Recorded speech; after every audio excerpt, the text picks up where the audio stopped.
आजची आपली रेसिपी आहे आप्पे। तर पहा आपले आप्पे किती छान असे मऊसूत आणि जाळीदार बनलेले आहे। आतून मऊसूत जाळीदार आणि बाहेरून छान असे क्रिस्पी आप्पे बनवण्यासाठी आज आपण इथे निलिमा पाटील किचन्स रेसिपीमध्ये मी आपले सर्वांचे अगदी मनापासून स्वागत करते। आप्पे आपले अगदी पौष्टिक होणार आहे। तर या आप्प्यांसाठी मी 6 प्रकारच्या डाळी वापरलेल्या आहेत आणि तांदूळ वापरलेले आहेत। डाळींमधून आपल्याला भरपूर प्रमाणात प्रथिने तर मिळतातच, पण मुलं जेव्हा डाळी खायला नाही म्हणतात तेव्हा आपण त्यांना आप्पे हा असा पदार्थ आहे जो की बनवून देऊ शकतो व डब्यात सुद्धा आपण त्यांना आप्पे देऊ शकतो। चला तर मग आपण आप्प्यांची रेसिपी सुरुवात करूया। तर इथे मी 2 वाट्या रेशनचे तांदूळ घेतलेले आहेत। ज्या वाटीने आपण तांदूळ मोजलेले आहेत त्याच वाटीने अर्धी वाटी मी इथे हरभऱ्याची डाळ घेतलेली आहे।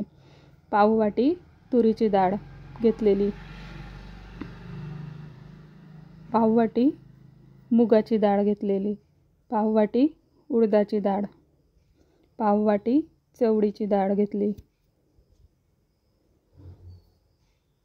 व पाव वाटी मी इथे मठाची डाळ घेतलेली आहे।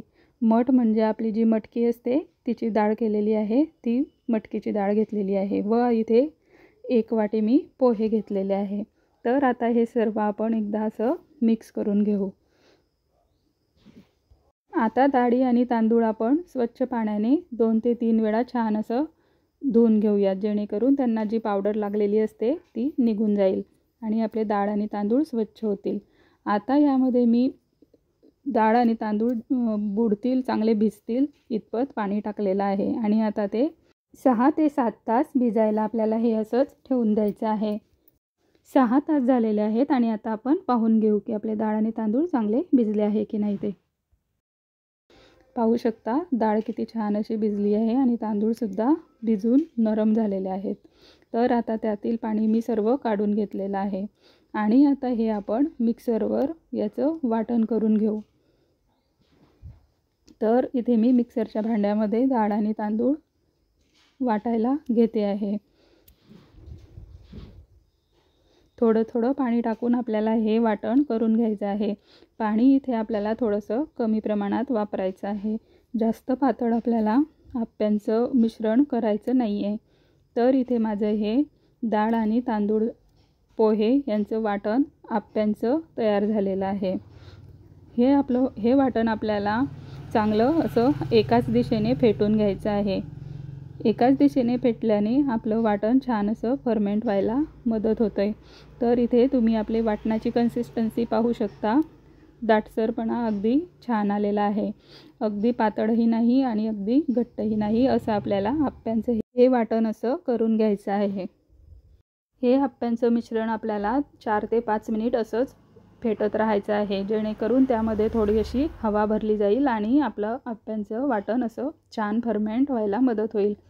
तर इथे मी तुम्हाला दाखवते, आपलं वाटण अशा रीतीने वाटलं गेलेलं आहे, जास्त बारीकही नाही आहे एकदम आणि जास्त जाडही नाही आहे। हे वाटण 7 ते 8 तासांकरिता एखाद्या उबदार ठिकाणी ठेवून दिलेलं होतं। तर आता तुम्ही 7 ते 8 तासानंतर पाहू शकता आपलं आप्प्यांचं मिश्रण किती छान असं फर्मेंट झालेलं आहे, मस्त अशी मिश्रणाला जाडी आलेली आहे। तर आपल्याला असंच हे मिश्रण हवं आहे। पाहू शकता मिश्रण किती छान आपलं असं तयार झालेलं आहे। आता आपल्याला हे एकदा असं मिक्स करून घ्यायचं आहे।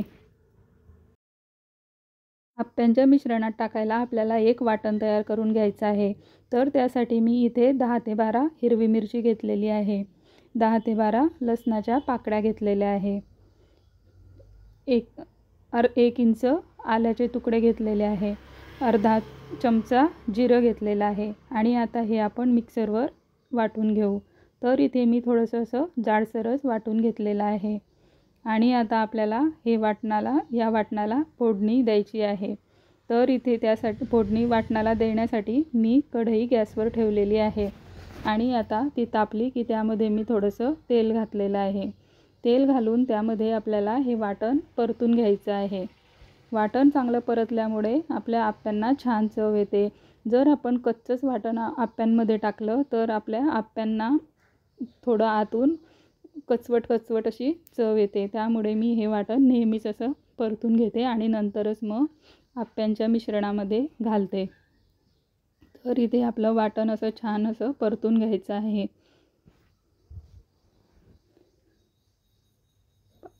आता मी यामध्ये 1 चमचा हळद घातलेली आहे, जेणेकरून आपल्या आप्यांना छान असा कलर येईल। चवीसाठी 2 चमचे धना पावडर घातलेली आहे आणि आता हे सर्व एकदा असं मिक्स करून घेऊ आणि धना पावडर, हळद चांगली परतून घेऊया। आता ही फोडणी आपली तयार झालेली आहे।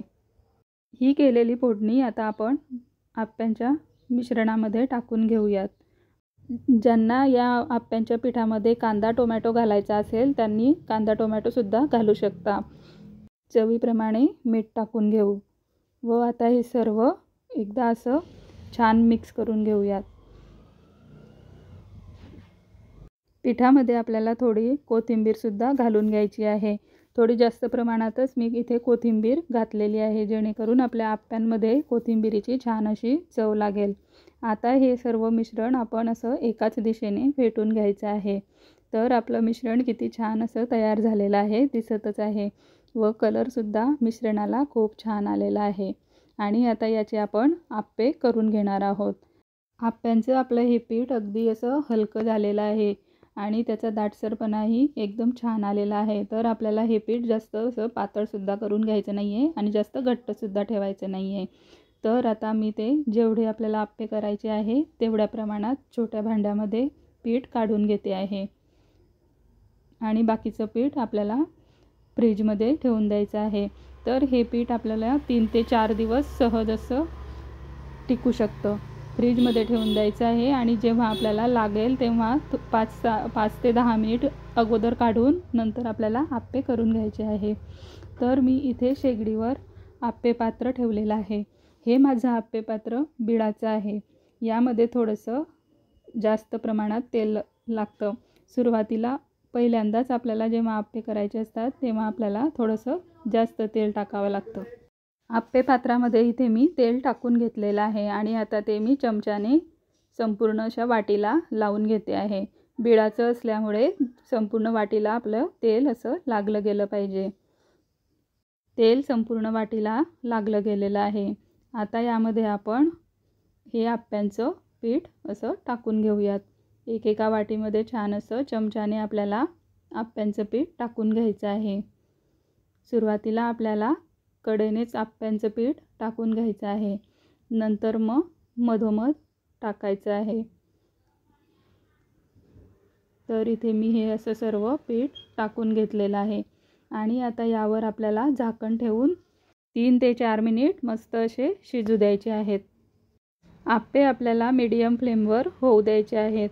तर इथे आपले आप्पे तयार झाले की नाही हे आपण एकदा चेक करून पाहून घेऊ।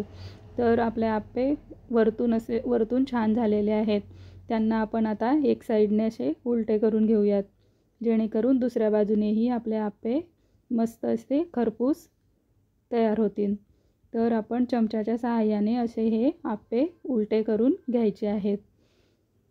इथे मी सर्व आप्पे असे उलटे करून घेतलेले आहेत।